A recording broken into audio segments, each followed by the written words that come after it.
What is going on, everybody, and welcome to another edition of Prime Sports World, bringing you the Tampa Bay Buccaneers season preview as we get this train moving along here as football season is on the horizon. Here preseason coming on right on up here in a few weeks. So you don't want to miss that or miss any of our season previews that we have brought here on the podcast. Before we start, please like, share, and subscribe to the podcast here at Prime Sports World. And in case you missed us, you can catch us on all streaming platforms where podcasts can be heard. So you don't want to miss all that content here that Prime Sports World drops for you. And also, please go ahead and make sure to subscribe to the website at pswmg.com. Drop the link there down in the comment section so you guys don't want to miss that as I keep you up to date with the latest content in the sporting world. But ladies and gentlemen, season preview, we're ending off with the NFC South champs here in the Tampa Bay Buccaneers. Pretty much, the NFC South last season was pretty much up for grabs, especially with Tampa and New Orleans and Carolina and Atlanta. But Tampa was clearly the best team last season, but nobody really expected them. Baker Mayfield, right, to have the season that he had, and get paid the money that he got paid in this off season. They definitely, had some good. Some good highs. Mike Evans again. I mean, another 1,000-yard season for Mike Evans. I think that's 11, 12 straight 1,000-yard seasons. I mean, that's the most ever by any wide receiver in NFL history to start their career. So, I mean, this team has is looking to build on the success that they had last season. Clearly, I believe they are and should still be remaining the favorite to win the NFC South this season. I believe last year they were 9-8 winning that division.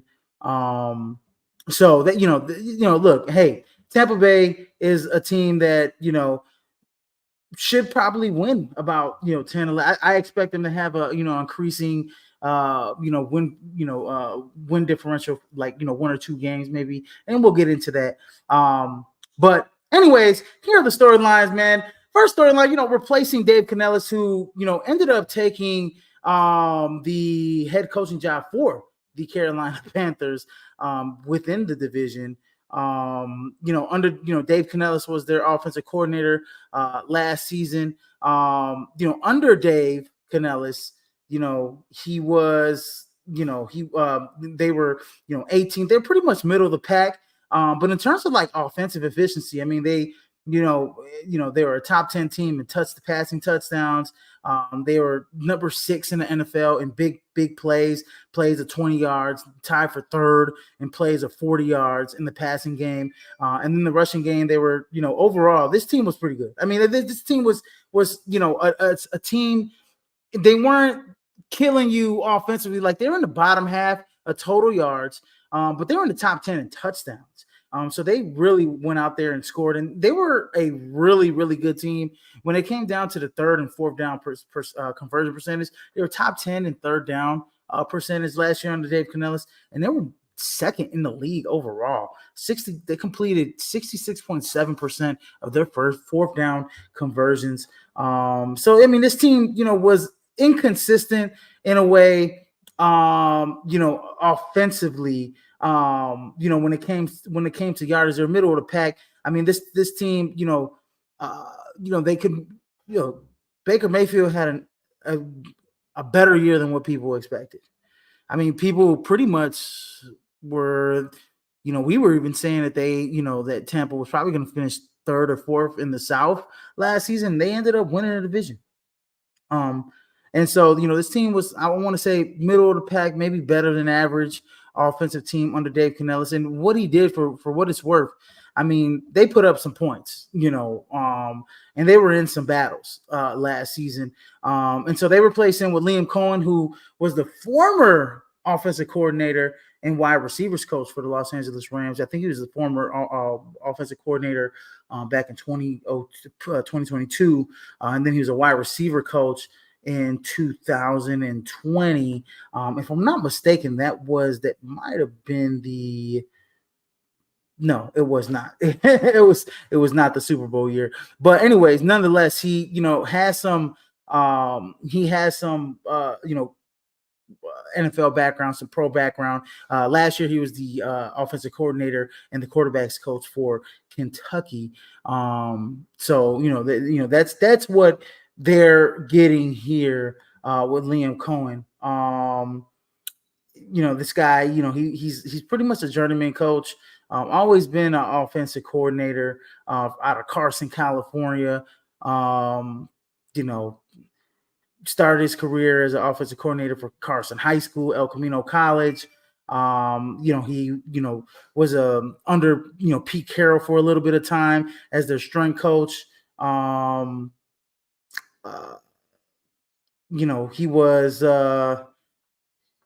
was there. He was there, under, in Seattle for a little bit of time. And that's where he did win the Super Bowl. He did win because he was the strength coach for the Seattle Seahawks back in 2010, 2017. And then he was the quarterbacks coach as well from 2018 to 2019, and also the passing game coordinator as well. Oh no, that's Dave Canellis. I'm sorry. I'm talking about Leon Cohen.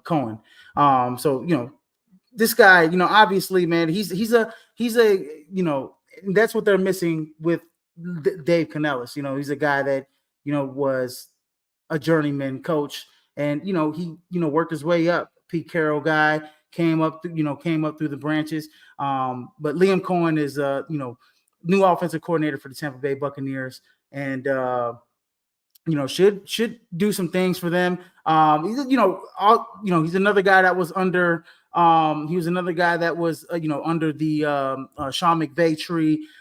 He was a Browns. He was quarterback coach at Brown, Rhode Island passing game coordinator, main offensive coordinator back in 2016, 2017. So he's got some college experience. But we'll see how his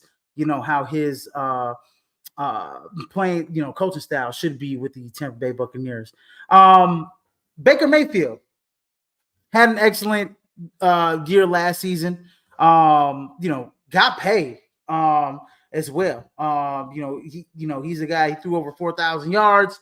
I believe it was over 28, 25 touchdowns. He was one of the league leaders in touchdowns last season. When it comes to Baker Mayfield last season, I mean, this is a guy that I'll say this, man. He was pretty much left out to dry. I mean, he was on 2 teams last year, 3 teams in the last 2 years: Carolina, LA, Tampa Bay. He split time 2 years ago in Carolina and LA. He did play a little bit when Matt Stafford went down for LA. Started out the season in Carolina, didn't have that great of success, went 1-5, and then last year's turned it around, right through for over 4,000 yards, 28 touchdowns, 10 interceptions, all career highs. I mean, he was a career high in completion percentage, career high in passing yards, career high in touchdowns. And the one thing is he threw, double-digit interceptions, but threw a modest 10 interceptions on the season. So, I mean, you saw a Baker Mayfield, and he also got a playoff win, right? So he also, got a playoff win. He was 6 touchdowns, 2 interceptions, on the season. And then, signed a 3-year contract extension worth $100 million, $50 million guaranteed. So he earned that money last season, playing with some bravado, and he was clearly their leader. I mean, he's the guy that stirred the drink for that offense.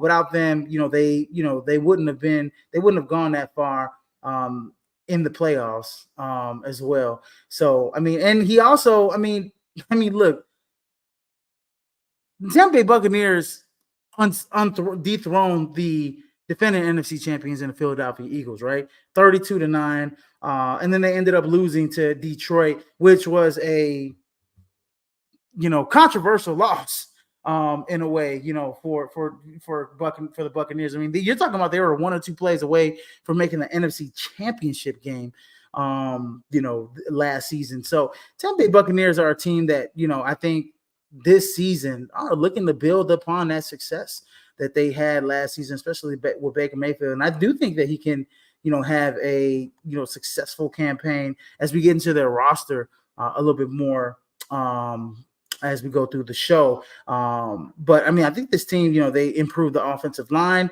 They still got Mike Evans, still got Chris Godwin, drafted a couple guys, in terms of Jalen McMillan, drafted Bucky Irvin to, back up Rashad White as well. They got Chase Edmonds still on the team. So, I mean, this team is, still, I think it's, looking up to be, a decent offensive team. I think they can look to build upon the same things that they did last season that made them successful.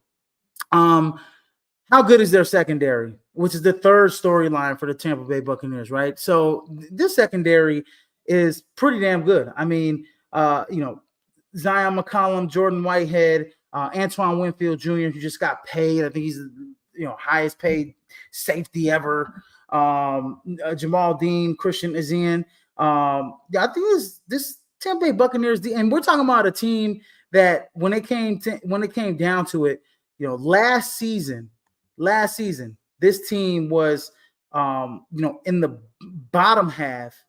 They were in the bottom half of the, in terms of passing yards per game, in terms of passing yards allowed. I think they were the 4th worst team in passing yards allowed last season.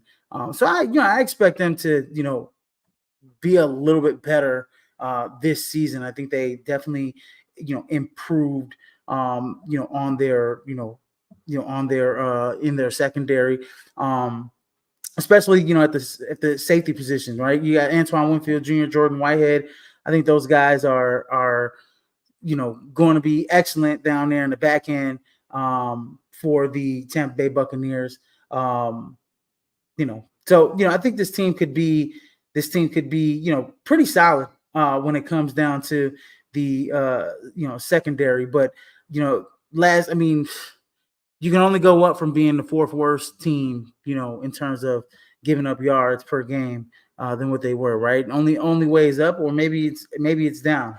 Who knows? But they got some decent guys here that I think can make a difference for them in the secondary when it comes down to the Tampa Bay Buccaneers. Moving on to their NFL draft, they drafted Grant Burton out of Duke with their first round pick. Then they went and got Chris Braswell out of Alabama with their 2nd round pick. Tyke Smith out of Georgia, who I expect to play a little bit this season when it comes down to it. Jalen McMillan's a big one. I think that when it comes down to Chris Godwin and Mike Evans, I mean, he'll be that 3rd guy that can come in there and make a difference. I believe when it comes to that team, I think he could be the 3rd wide receiver, 3rd option. Obviously, you got Cade Otton there at the tight end position. But I think that Jalen McMillan is a guy that we saw what he can do at Washington. He's a kid that Michael Penix Jr. Looked down upon. He was right there on the opposite side of Rome Odunze. So I do think that this is a team that this is a kid that can make a difference offensively for the Tampa Bay Buccaneers, and so is Bucky Irvin, right? Chicago kid, a Chicago kid. I believe he went to Hillcrest, if I'm not mistaken. But anyways, this is the kid, north-south runner. Very dynamic, very shifty for the Oregon Ducks. I think he's another guy that he had over 1,000 yards for Dan Lanning last season for the Oregon Ducks, and so I think he's another guy backing up Rashad White. I think he can do some damage for the Tampa Bay Buccaneers when it comes down to it.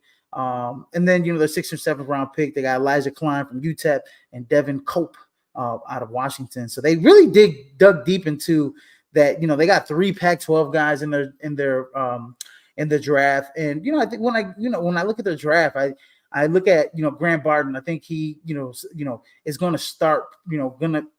Be up there for probably is going to start for them at guard or center, and he's definitely a upgrade from what they had last season. And I think he upgrades at that position. I mean, you already got Tristan Wirfs on that line, Luke Gedke on that line, Cody Mogg. I think this Grant Barton brings a little nastiness. I think he's can be a pretty good center in this league, and I think he can do some things. And then when it comes to the edge, I think Chris Braswell has a lot of talent. I think he's a guy that can get after it. He's going to be, on the, a stand-up guy out of the 3-4. He's probably going to be backing up or coming off on like passing down situations. But Chris Braswell is another guy that can get after it in the passing, in rushing the passer for that defense. So definitely. And then Tyke Smith, let me, talk about him. I mean, he's a rangy safety, can get after, played, started and played for that, really good Georgia defense. I mean, this is a kid that can, be a game changer for the Tampa Bay Buccaneers down the line, for them. When you look at their, when you look at their depth chart, I mean, he's behind Jordan Whitehead, but I can see them rolling out Tyke Smith and like some big nickel type of stuff. So he will get some playing time. Some of those guys, those first five guys will definitely be playing for the Tampa Bay Buccaneers. I like what they did with their draft. And I think that, they can, improve on what they did last season. Shout out to my guy, Shirai out there in Mississippi, crooked letter S. My man, he's a Saints fan. Baker is a decent quarterback. Absolutely, man. Baker showed his butt last season, man. And I talked about it a little earlier. I think Baker can be a game changer. It's all about, I think, he had his best year under Dave Canellis. I was kind of, getting the profiles a little switched up there earlier when I was talking about their career, but Liam Cohen did coach in the NFL with the LA Rams, not the Seattle Seahawks, but Liam Cohen is a guy that, can do a lot of the similar things with the Tampa Bay Buccaneers. So I think this is a team that there's a team that can do some things, man. So moving forward, in my opinion, next season, and when it comes down to it, this rookie class I think can step in and make some major contributions right off the bat. When it comes to the Tampa Bay Buccaneers. Free agency roster shakeup. So they added Randy Gregory, Jordan Whitehead, Sterling Shepard, and then their departures are a big one is in Shaq Barrett, Carlton Davis, another one, Devin White's another big one, David Moore and Cam McGill. But those first three are pretty huge for them when it comes to the Tampa Bay Buccaneers. They're definitely going to miss Shaq Barrett and Devin White. When it comes down to a Carlton Davis as well. But I do think that they did some upgrading. I think they added they got a couple good pieces, I think, for Tampa for the secondary next year. So I do think that they can improve on that front. But Shaq Barrett, losing to Devin White, is always is going to be something else, right? So and those guys were cornerstones for this team for a long time, right? And so Shaq Barrett going over to Miami, and I mean, look, you're right off the bat, you drafted Chris Braswell. I mean, there's a dude in Shaq Barrett last season. He had 52 total tackles last season for them, 4.5 sacks, 3 forced fumbles. So they're gonna miss him, definitely, on that front. But I think 10th season in the league, he's getting up there. You start to look elsewhere when it comes down to it. Now, when you look at Devin White, and I mean he played all 16 games. Played 16 games last season.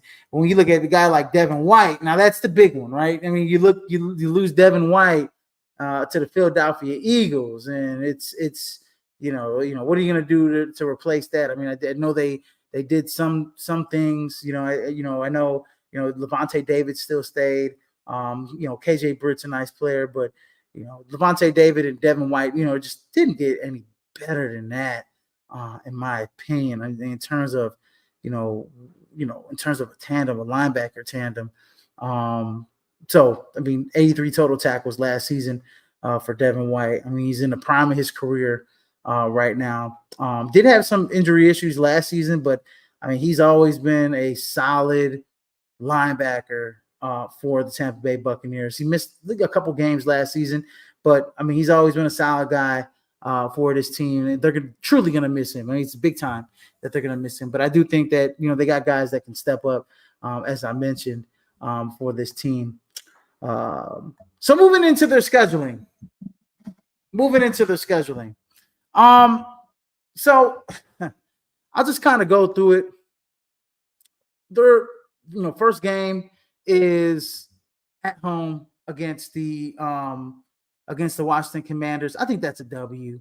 I think that the Tampa Bay Buccaneers, at home, I'm pulling up their schedule here just so we can go through it and see what games are being played at what time and what night, and whatnot. But yeah, I think going up against the Washington Commanders, that's an afternoon game. That's a W. Washington Commanders are a young team, very young team. I don't expect them to, beat the Buccaneers at home on the road. But who knows? They're an improved team as well.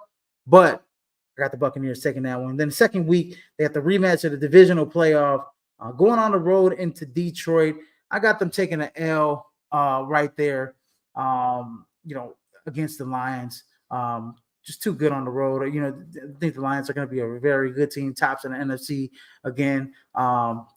Week 3, the Broncos squeeze right into Tampa and play the Denver Broncos come in town and play the Tampa Bay Buccaneers. I got that as a W2, 2-1 on the season to start the season.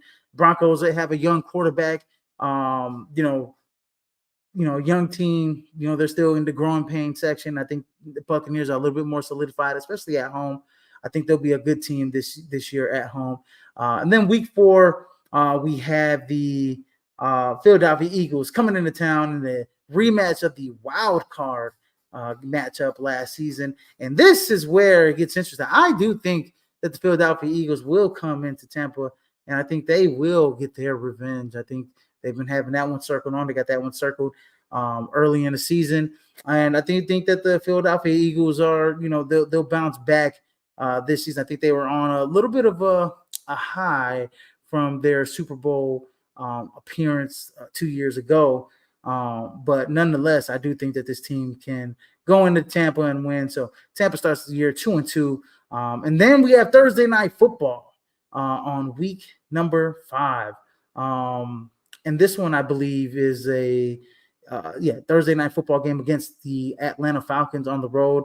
I think the Tampa Bay Buccaneers beating the Falcons, man. I think that Tampa's NFC favorite. Again, I do think that the Atlanta Falcons are with Kirk Cousins. I do think that offense will be a little bit improved, but I still think that the Tampa Bay Buccaneers, I think they'll split. Actually, you know what? I'll take that one back. I'll give the Falcons the win at home against Tampa this season in week number 5. So I got the Buccaneers right now at 2-3 to start the season. Then they go right into New Orleans for week number 6, and Tampa 43, Fool's Golds, Lions 12. And that's John Dorn saying that. And then week number 6, we have the Tampa Bay Buccaneers going into New Orleans. And I'm sorry, Shirai. I'm sorry, but I do think the Tampa Bay Buccaneers sweep the New Orleans Saints this year. I do think that they beat the New Orleans Saints in week number 6 to make themselves 3-3. Then they go back home to face the Baltimore Ravens here. And that one's a Monday night football game there. So a little bit of a longer week after that Saints game. After Thursday night football, short week, and then a long week, for them to recover. I I do think I like the Ravens winning that game. I don't think the Ravens have many holes this season, especially with the addition of Derrick Henry. I do think that the Baltimore Ravens are going to Tampa and win that game.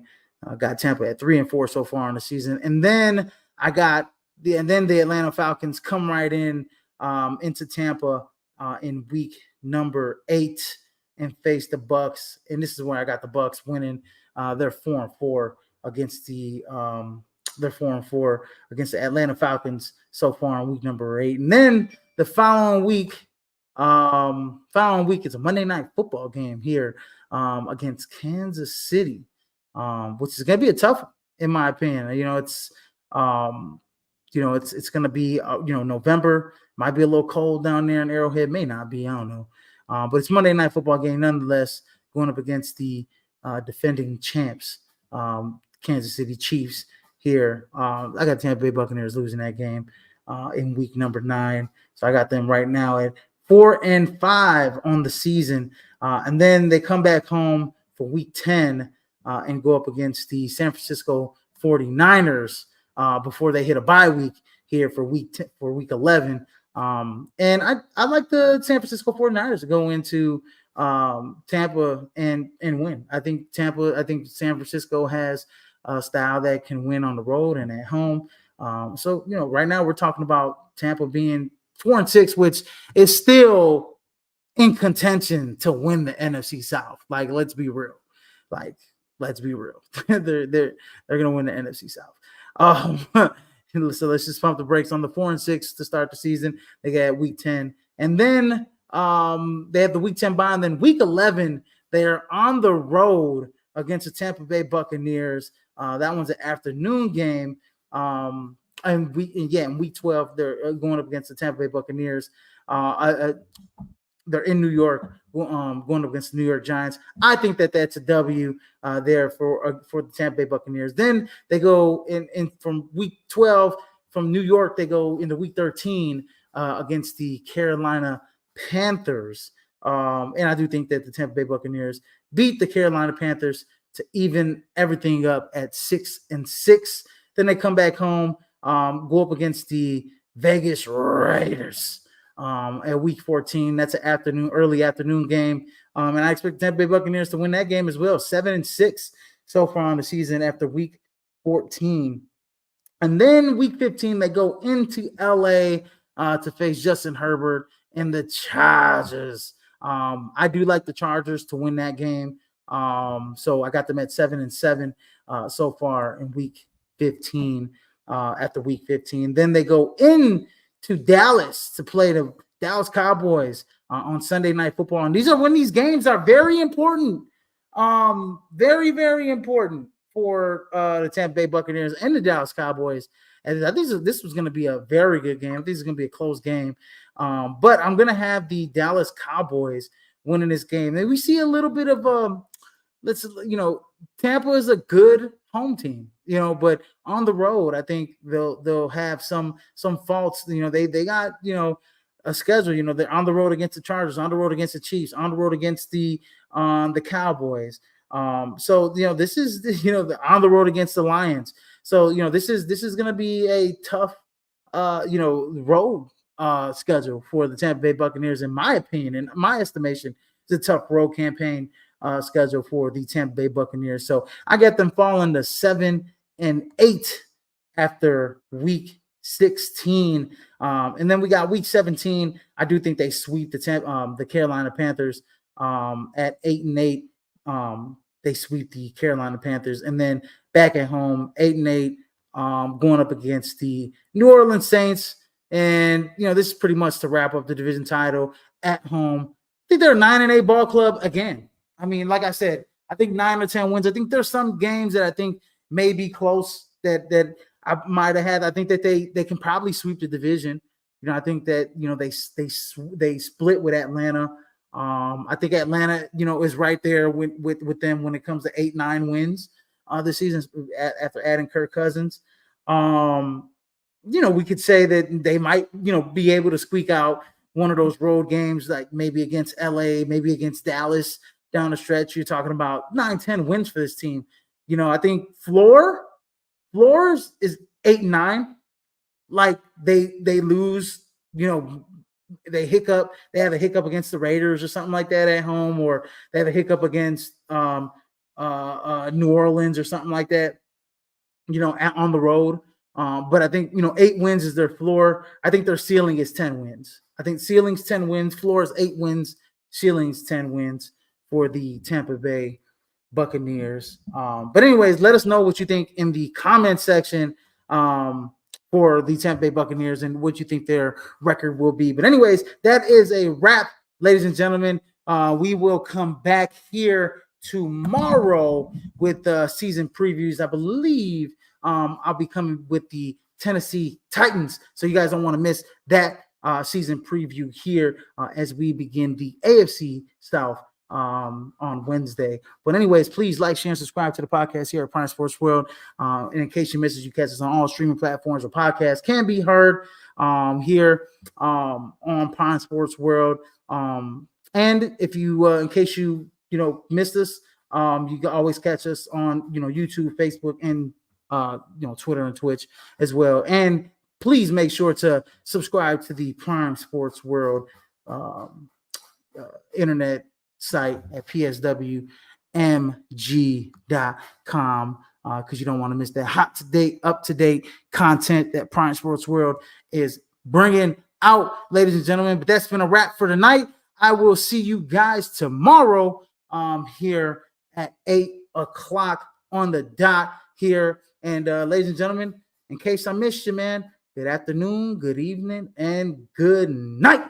Ladies and gentlemen, sayonara, sucker.